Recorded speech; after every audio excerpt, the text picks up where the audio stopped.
What is a revolution? Šta je revolucija? The Russians tried it. Rusi su je pokušali. Imperijalna Rusija umire kad car Nikolas abdicira u martu. Njegova budućnost postaju sovjetski metci i neobilježeni grob. Napravili su je i Iranci. Slavilo se na ulicama Teherana. Vođa je govorio, izbacili smo šaha, ali revolucija još nije završena. Ne tako davno, lično smo svjedočili još jednoj revoluciji. Gaddafi i njegova porodica moraju da odu.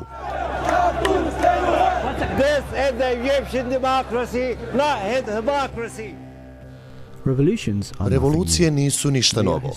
To su historijske činjenice naših života, svidjelo se to nama ili ne. Mi kao vrsta imamo duh revolucije u našim srcima i nema znaka da smo došli do kraja revolucionarnog iskustva. U nauci, tehnologije i industrije svi su vidjeli revolucije u prethodnim stoljećima. Stara dogma je izbačena i zamijenjena novim, preciznijim teorijama. Ovo se dešava iz nužnosti, bez obzira da li se borba za novi sistem dešava na bojnom polju ili u umu. Bilo je ljudi koji su donijeli duhovnu poruku koju su dali svom narodu. Da li je to bilo u vrijeme Grka i filozofa za koje možete pretpostaviti da je to morao biti neki oblik upute, bilo da je to bio Buda ili Krišna, bez obzira da li je to Adem ili Ibrahim, sva ta društva su podignuta na učenju o miru, o ljubaznosti, ljubavi prema praštanju i traženja mudrosti, traženja istine, znanja i racionalnosti, koje su dovele do nekog oblika razvoja tih društava. Ako pogledamo anale historije, vidimo uspon i pad mnogih civilizacija. Jedna takva civilizacija koja je zauvijek urezala svoje ime u historijske knjige je Rimsko carstvo. Kao vladari, Rimljani su donijeli svoje političke institucije, svoje zakone i svoju kulturu, napravili svoje puteve, te donijeli svoju valutu i svoj jezik ljudima kojima su upravljali. Tako su napravili neizbrisiv trag na cijeloj zapadnoj kulturi i društvu, toliko velik da je i današnji moderni svijet u velikoj mjeri oblikovan nasljeđem koje je ostavilo Rimsko carstvo. Mislim da imamo jako mnogo lijepih blagoslova, ali s druge strane imamo i rast. BDP se jako povećao i prosperitet financijski i materijalno je zaista porastao. I onda imamo ogromne probleme u našim društvima. U nekim mjestima imamo veoma visok nivo gojaznosti, veoma visok nivo kriminala, tinejdžerskih trudnoća, alkoholizam, ovisnosti o drogama i ogromna nejednakost i disparitet između bogatstva. Dakle, imali smo velik rast, ali nismo bili u mogućnosti da ga rasporedimo kako treba. Onda imamo sve probleme koji proizilaze iz toga. Danas, zapadna kultura, prvenstveno poznata zbog svog neumoljivog konzumerizma, sada dominira širom svijeta. Imamo sve što nam je potrebno, ali sav taj konzumerizam, da li je zaista zdrav?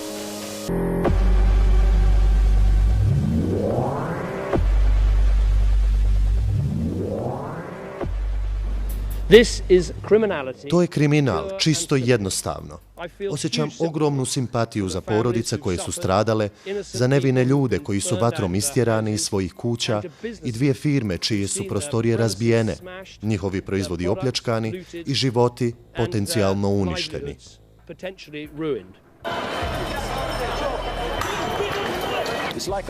Ovo je kao ekspres lonac, čeka da eksplodira. Ovo je ništa.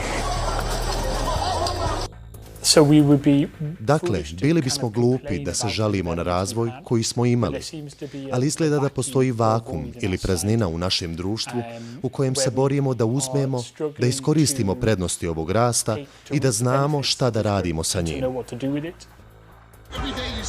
Svakodnevno na TV-u vidimo reklame patika koje koštaju 120 funti.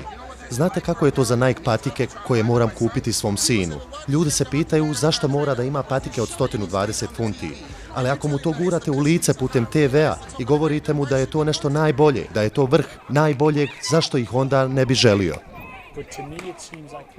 Ali meni se čini da je na zapadu velika kriza, na veoma dubokoj razini, o tome zašto smo ovdje, šta radimo s našim vremenom ovdje, što je svrha postojanja i bez odgovaranja na ta duboka pitanja nastaju pravi problemi. A ako razgovaramo na nivou ličnosti, imamo tinejdžere koji stvarno ne znaju šta i kako treba živjeti, koje vrijednosti treba imati, šta trebaju učiniti kada komuniciraju sa svojim prijateljima, kakvu bi ulogu trebali igrati u toj skupini, da li da igraju ulogu poniznosti i skromnosti, suosjećanja i ljubaznosti, ili bi trebali igrati ulogu mangupa, sretni da udari nekoga, zbodu nekoga.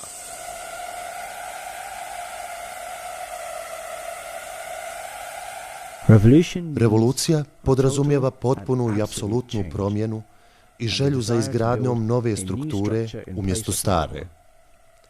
Logično je da se nova struktura gradi na temeljima stare, ali neovisno o njoj. Rim nije izgrađen u jednom danu i sigurno nije izgrađen na ostacima druge civilizacije. Potrebna nam je još jedna revolucija.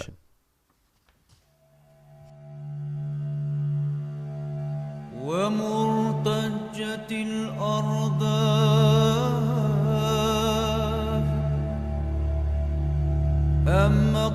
This area of the world was the Ovo područje svijeta bilo je kolijevka ili je vjerovatno bila izvor duhovnog prosvjetljenja, duhovno-znanstvenog prosvjetljenja i rasta medicine, rasta znanosti i rasta matematike, rasta filozofije.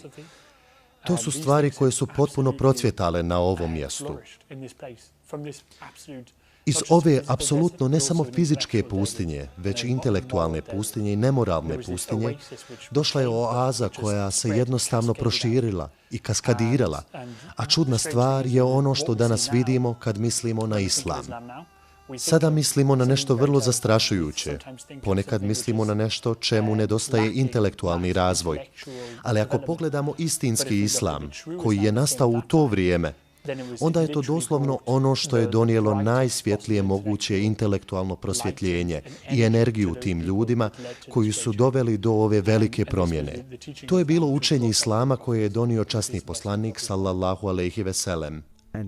Mi šaljemo poslanike samo zato da donose radosne vijesti i da opominju.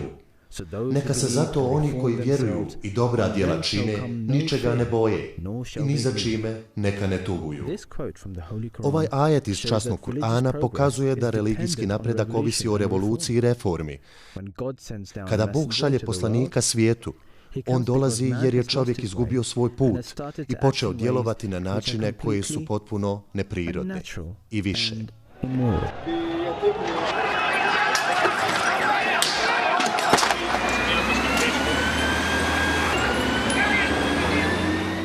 Life in itself should not just be a process of evolution. Život sam po sebi ne bi trebao biti samo proces evolucije, niti proces postepene promjene koji uvijek traži napredak. Trebali biste donijeti tu promjenu i napredak tako brzo i na tako temeljnoj razini da transformirate sebe i svoje okruženje, svoj vlastiti život i živote vaših najmilijih do tačke da je dramatično drugačije od toga kako je bilo kada ste bili u drugoj fazi svog života, kako bi doista doveli do stvarnih dubokih promjena sebe i onih oko sebe.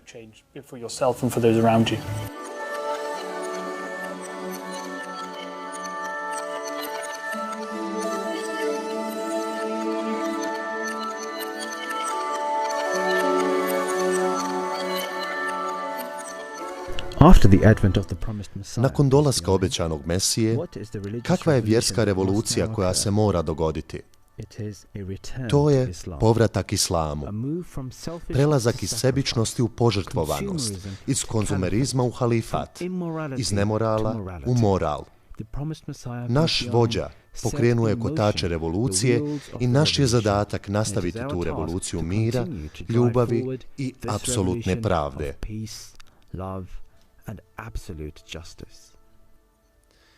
Već znam da u svačijem srcu imamo tu silu koja nam šapuće da volimo svoje roditelje, da udjelimo čovjeku na ulici, da ne budemo nasilni, da ne zlostavljamo slabije od sebe, Da imamo samopoštovanje i da poštujemo ljude oko sebe.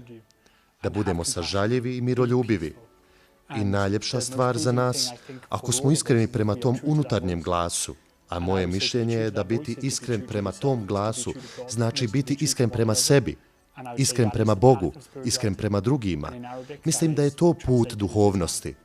A na arapskom to se prevodi kao islam. Uistinu ta riječ je utemeljena na iskrenošću prema sebi.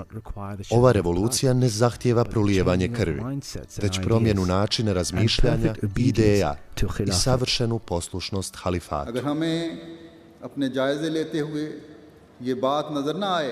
Ako ne promatramo značajnu duhovnu promjenu unutar nas, onda bismo trebali biti jako zabrinuti.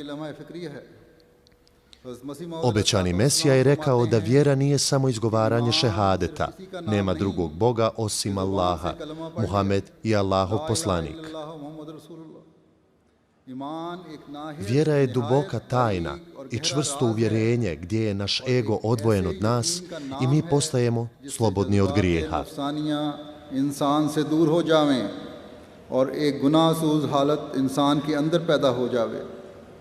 यानी गुनाहों को जलाने वाली हालत पैदा हो जाए। अशहदु अल्ला इलाहा इल्लल्लाहु वहदहु. This is the religious revolution which is now upon us. To je religijska revolucija koja je sada pred nama. Ne revolucija mača, nego srca. Popravljanje korumpiranog sistema i na njegovo mjesto stavljanje poruka mira, skromnosti, ljudskosti i žrtve. To je prava revolucija. Ašhadu anna Muhammadan abduhu wa rasuluhu.